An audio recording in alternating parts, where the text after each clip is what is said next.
Bonjour, alors aujourd'hui on va faire ensemble le bilan de la température lors d'un changement d'état. On y va. Pour commencer, on va retravailler sur les activités 3 et 4, donc la solidification de l'eau pure, la fusion de l'eau pure. On verra un premier bilan et ensuite on travaillera sur la solidification du cyclohexane. Alors, activité 3, solidification de l'eau pure. Je vous ai remis ici l'aspect de l'eau en fonction du temps et la courbe. On va s'intéresser à la courbe. Ici, on démarre de 16 degrés Celsius environ, donc l'eau est liquide. On va baisser la température au fur et à mesure. L'eau est toujours bien liquide. On voit qu'on va arriver ici au petit point 4.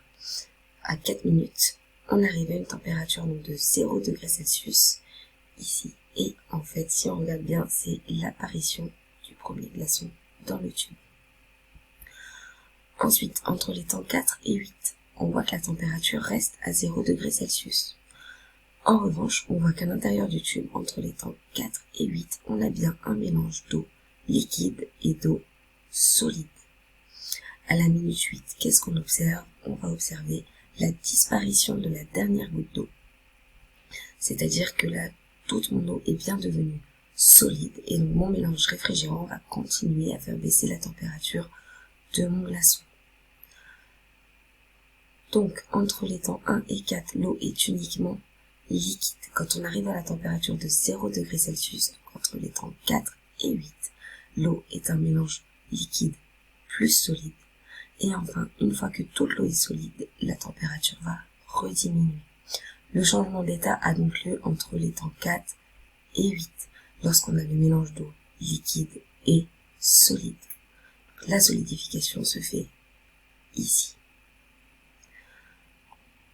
On va maintenant refaire la même chose, ce même bilan pour la fusion de l'eau. Donc la fusion, c'est l'inverse de la solidification. On est au départ solide et ensuite on va devenir liquide. De la même façon, au départ, ma température de solide augmente. Je vois entre les temps 0 et 4. Ici, entre les temps 0 et 4, j'ai bien uniquement du glaçon.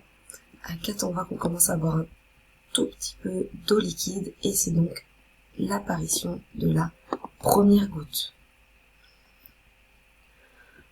Ensuite, la température reste la même entre les temps 4 et les temps 12. Si on regarde ici l'aspect de l'eau temps 4, on voit un tout petit peu d'eau. 6, 9, on voit bien un mélange d'eau liquide et de solide. Et 12, on voit que la quasi-totalité des glaçons a disparu. La minute 12, c'est donc la disparition du dernier morceau de glace.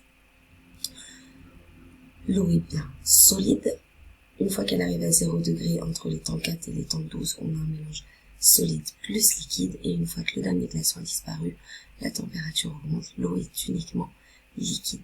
Le changement d'état a lieu donc entre les temps 4 et 12. Et c'est ici qu'on observe la fusion.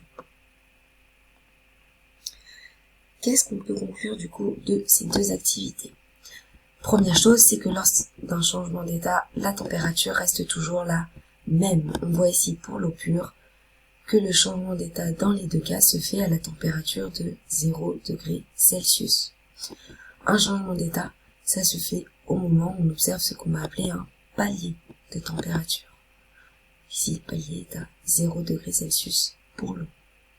Deuxième chose, on voit que lorsqu'on fait un changement d'état inverse, comme ici par exemple, la fusion ou la solidification, le palier de température, ça va être le même.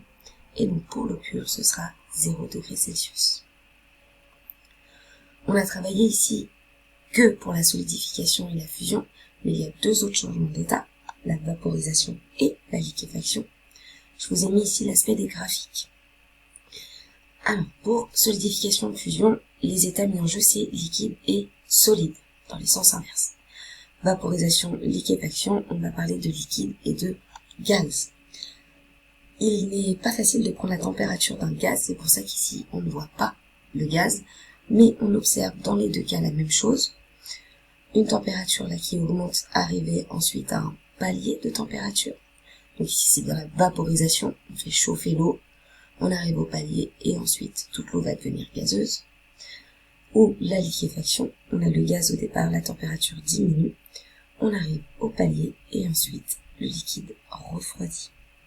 Dans les deux cas, ce palier de température est à la même température et il est à 100 degrés Celsius pour l'eau. On a travaillé avec l'eau, mais l'eau c'est pas le seul composé avec lequel on peut travailler. Et je vous propose ici de regarder la solidification du cyclohexane.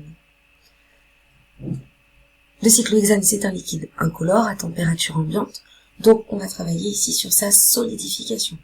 Je vous ai remis le diagramme de solidification de l'eau. On va regarder celui du cyclohexane. Alors, on est bien liquide à température ambiante, la température diminue. On arrive ici à ce qu'on appelle le palier de solidification.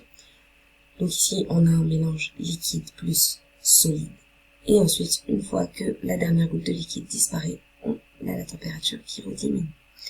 L'observation principale, c'est que le palier de température du cyclohexane est différent de celui de l'eau pour le même changement d'état.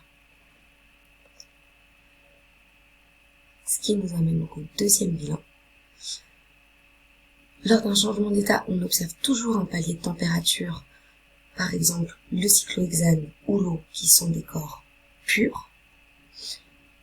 Et deuxième observation, le palier de température est à 6,5 degrés Celsius pour le cyclohexane.